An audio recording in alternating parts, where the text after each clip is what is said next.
Good morning बच्चों, फिर से स्वागत है आपका जीव विज्ञान की क्लास में। देखिए चैप्टर नंबर 8 की बात कर रहे थे और क्लास 11वीं, ठीक है, बायोलॉजी। क्या बात की थी इस चैप्टर के अंदर? हम कोशिका द यूनिट ऑफ लाइफ की बात कर रहे थे। द कोशिका यूनिट ऑफ लाइफ की जो है वो बात कर रहे थे। बिल्कुल अगर हम बात करें तो इजी चैप्टर है, कोशिका के बारे में दिया हुआ है और उसी की बात हम कर रहे हैं।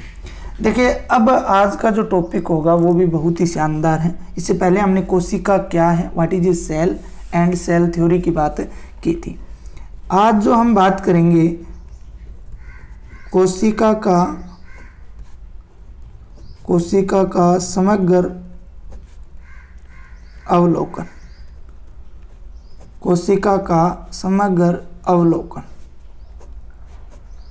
अर्थात कोशिका के बारे में जो मुख्य बातें हैं उनकी हम बात करेंगे। एन ओवरव्यू ऑफ सेल, कोशिका की जो मुख्य बातें हैं हम उनकी बात करेंगे कि कोशिका के अंदर कौन कौन सी मुख्य रूप से संरचनाएं पाई जाती हैं और वो संरचनाएं जो होती हैं वो कौन सी संरचना को क्या कहते हैं, उन सब की बात हम इस वीडियो के अंदर करने वाले हैं। बिल्कुल इजी तरीके से आप समझना, इसको हम पढ़ेंगे कि किस प्रकार से जो है वो ये इसके अंग जो है वो कहलाते हैं। सबसे पहले तो अगर हम बात करें तो एक प्रारूपी जो पादप कोशिका होती है, कौन सी? प्रारूपी पादप कोशिका, उसमें अगर हम बात करें तो निम्नलिखित भाग जो हैं वो पाए जाते हैं। प्रारूपी पादप कोशिका में निम्न संरचनाएं जो हैं वो पाई जाती हैं। निम्न संरचनाएं क्या है? पाई जाती हैं। बात आती है वो संरचनाएं कौन कौन सी होती हैं, वो संरचनाएं जो हैं वो कौन कौन सी होती हैं उनकी हम बात करते हैं। तो देखिए मैं नाम लिख देता हूँ। जैसे कोशिका भित्ति है, क्या है? कोशिका भित्ति है, ठीक है, सुना है आप लोगों ने नाम। दूसरी अगर बात करें कोशिका झिल्ली है, मैंने पादप कोशिका की बात की है, जबकि जंतु कोशिका में कोशिका भित्ति नहीं होती है, वो भी मैं आपको बताऊंगा। दूसरा जो है कोशिका झिल्ली है। 3 नंबर अगर हम बात करें तो कोशिका के अंदर क्या पाया जाता है? केंद्रक होता है, अभी इनके बारे में पढ़ेंगे सभी को। केंद्रक हो गया। 4 नंबर अगर हम बात करें तो केंद्रक झिल्ली हो गई। क्या हो गया? केंद्रक झिल्ली हो गई, ठीक है। 5 नंबर अगर हम बात करें तो केंद्रक के अंदर जो है गुणसूत्र हो गए। क्या हो गए? गुणसूत्र हो गए। इसके अलावा अगर हम बात करें तो कोशिका के प्रकार हो गए, 2 प्रकार हम लोग पढ़ेंगे, ठीक है। तो कोशिका 6 नंबर एक और बता देता हूँ, कोशिका ध्रुव हो गया। क्या हो गया? कोशिका ध्रुव हो गया।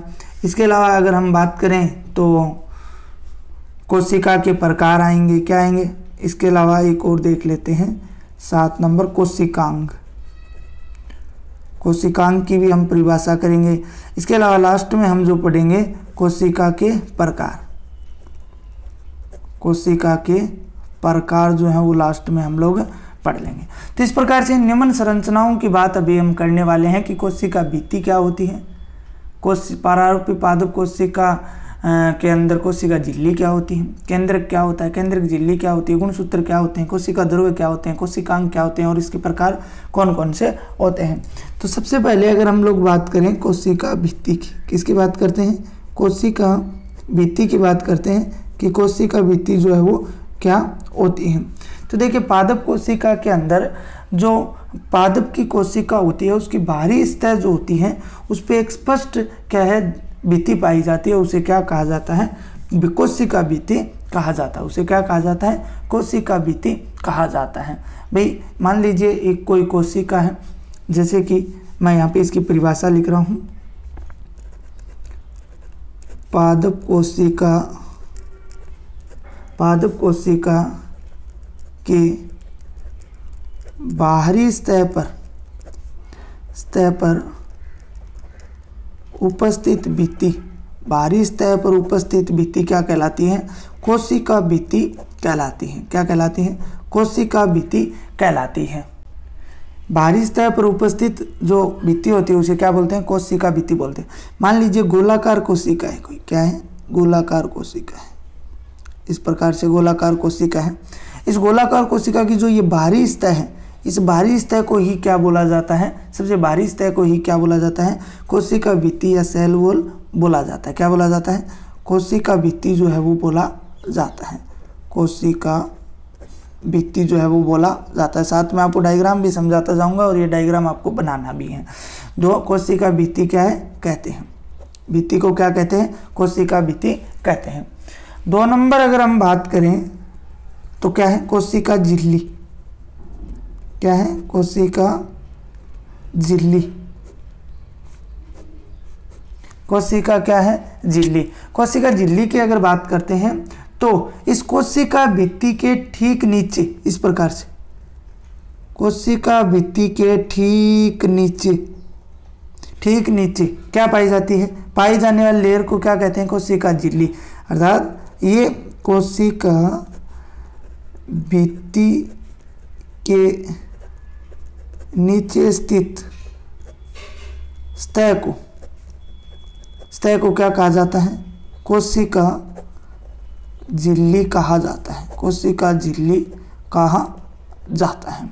ठीक है, लेकिन यहाँ पे सुनो आप, पादप कोशिकाओं में इस प्रकार से सबसे बाहर की ओर कोशिका भित्ति होती है और अंदर की ओर कोशिका क्या होती है, झिल्ली होती है। क्या होती है, कोशिका झिल्ली होती है।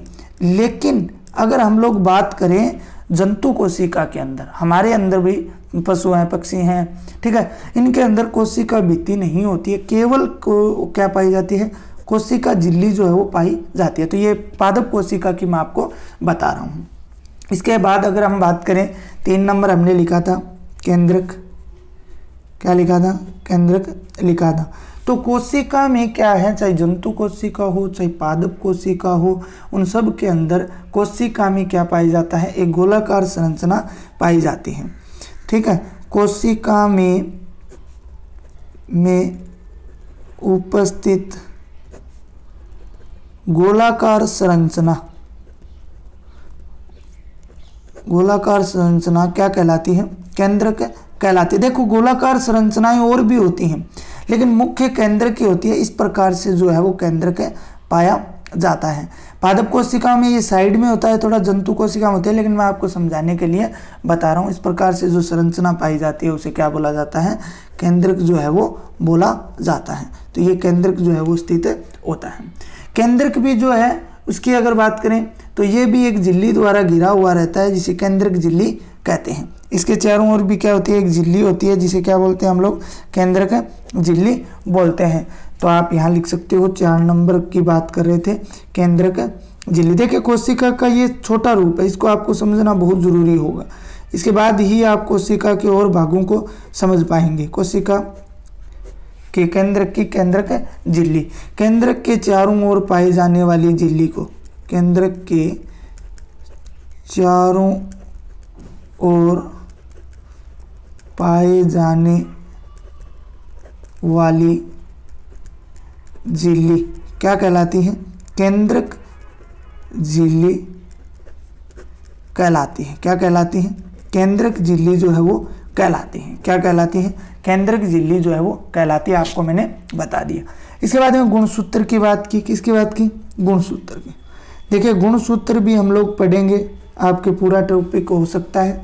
गुणसूत्र जो है वो केंद्रक में उपस्थित होते हैं। किस में उपस्थित होते हैं, ये जो केंद्रक होता है, इस केंद्रक में क्या उपस्थित होते हैं, गुणसूत्र उपस्थित होते हैं। क्या उपस्थित होते हैं, गुणसूत्र उपस्थित होते हैं, जिनमें आनुवांशिक पदार्थ जो डीएनए है वो होता है। कौन उपस्थित होता है, डीएनए है वो उपस्थित होता है।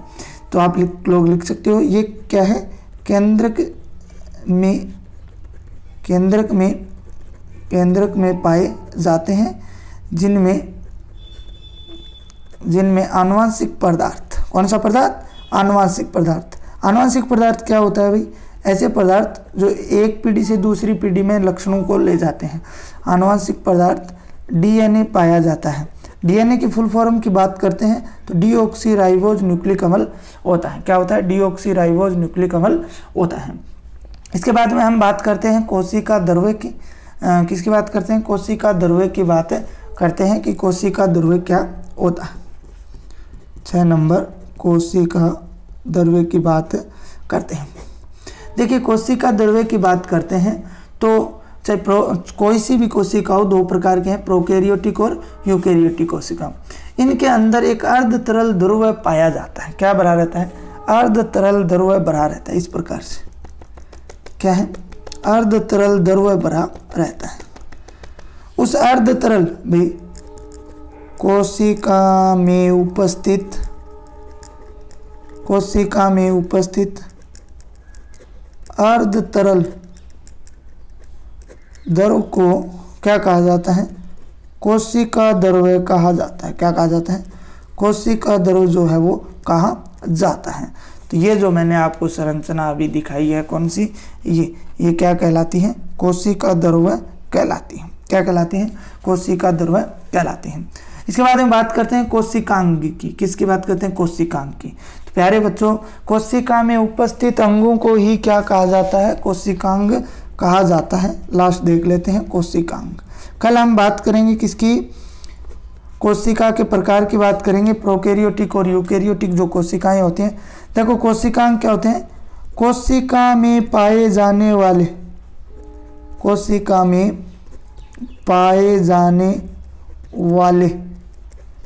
वाले अंग क्या कहलाते हैं? कोशिकांग कहलाते हैं। कोशिकांग कहलाते हैं। क्या कहलाते हैं? कोशिकांग कहलाते हैं। तो ये बात आपको ध्यान में रखनी है। कौन अंग क्या कहलाते हैं? कोशिकांग जो है वो कहलाते हैं। ठीक है। जैसे बहुत सारे होते हैं, राइबोसोम होता है, हरित लवक होता है, पादप कोशिका की बात करें माइटोकॉन्ड्रिया होता है। ठीक है, बहुत सारे होते हैं। अब रही बात किसकी? कोशिका के प्रकार की, तो प्रोकैरियोटिक और यूकैरियोटिक कोशिका है, उनकी बात हम आगे वाली वीडियो के अंदर करेंगे। आज के लिए इतना ही।